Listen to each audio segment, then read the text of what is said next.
Hello guys, നമ്മൾ പുതിയ ബുക്കും കഥയും എല്ലാമാണ് നമ്മൾ ഓരോ പാട്ടായിട്ട് ഇടുന്നത്.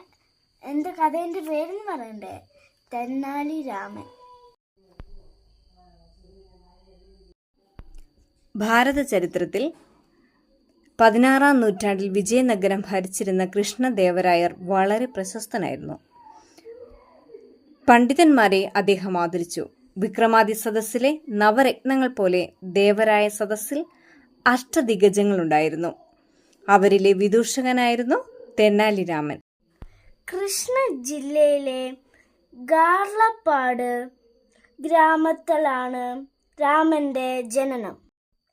രാമന്റെ അച്ഛനായിരുന്നു ഗാർലപ്പാട് രാമയ്യ. രാമൻ കുഞ്ഞായിരുന്നപ്പോഴേ അച്ഛൻ മരിച്ചു. അതോടെ രാമൻ തെന്നാലിയിലുള്ള അമ്മയുടെ വീട്ടിൽ താമസമായി. അങ്ങനെയാണ് രാമൻ തെന്നാലി രാമനായത്. തെന്നാലി രാമൻ ബാല്യത്തിൽ ഒരു തെമ്മാടി രാമനായിരുന്നു.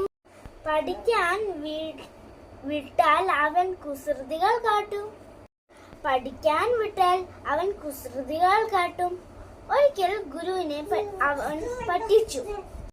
അദ്ദേഹത്തിന്റെ ഇരിപ്പിടത്തിൽ കുറെ ചീന പഴങ്ങൾ രാമൻ പെറുക്കി വെച്ചു. ഗുരു അതിന്മേൽ ഇരുന്നു.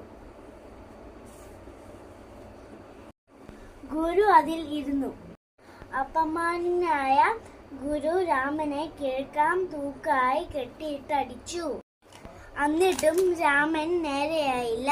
ഗുരുവിനോട് ശണ്ട കൂടാതിരിക്കാൻ രാമന് കഴിയുമായിരുന്നില്ല.